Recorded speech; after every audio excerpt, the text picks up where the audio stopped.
Hi, I am the artist Richard Lyle, and today's video is going to be a time lapse of my painting Winter Cabin. This little cabin is where Butch Cassity grew up. I love painting winter snow scenes, or any subjects with white in them. I just love to add as much color to the white as possible and still have the people know it's white. John Singer Sargent was a master of this. First, we will start with the transfer of the drawing to the canvas.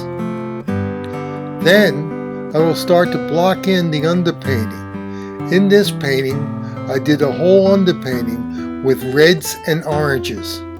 I tried to match the values of the temperature of the big shapes of the motif.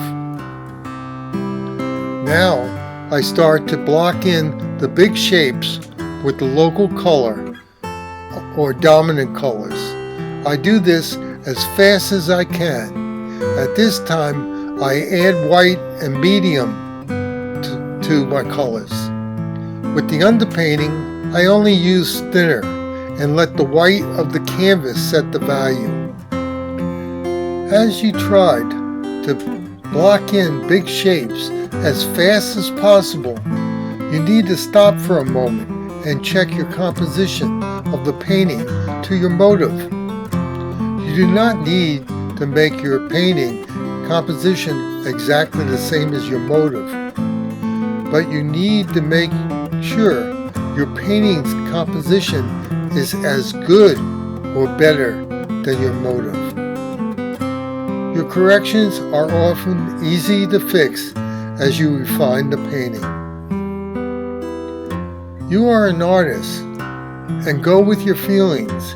In this case, when I looked at my motif, I saw that one of the trees did not cast a shadow across the snow. The tree was not alongside the cabin, but behind it, and the shadow was lost in the shadow of the cabin. I felt that this was a better composition, and as I did not need so many lines across my painting, it was easy to fix. So, as I work on the painting here, you can see how I added so much colors to the white and the shadows. I added more violets and even yellows to the shadow by the house. Then I started blocking in the big mountains in the background, which were all in shadows. I did a far field which was in a shadow. I put some highlights in. I worked on the hedge. I made the hedge darker.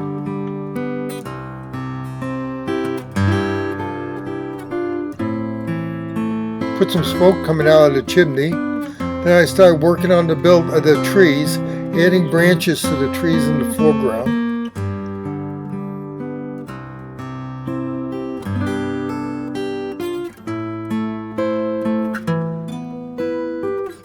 At this point, I think the painting came out pretty good. Let's now look at it up close. When you are painting, you should always be asking yourself over and over again the same thing. Why? I don't try to answer myself with the answer because I see that color. When I do answer myself with that answer, I immediately ask myself why I see that color. It is important to always take your questions to its root cause. The snow is not white. It is either cool blue-violet in the shadows or the color of the light source. Let's look at the top of the hills. The top of each hill is darker than the hill behind it. In winter, the hardwood trees are missing their leaves, so you can see the snow under them. At the top of the hill, you are looking through more trees because of the curvature of the top of the hill. And this adds to the darks of the hill behind it. Now, the second hill, the top is a little lighter and cooler.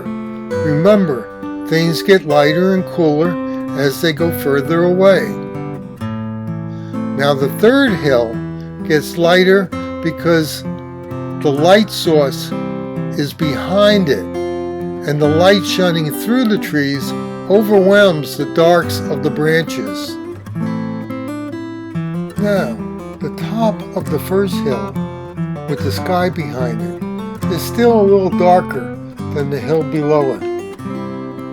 Here the sky is lighter than the hill, but it does not have the light source shining through. You can see the top of the first hill is still lighter than the part with the hill behind it.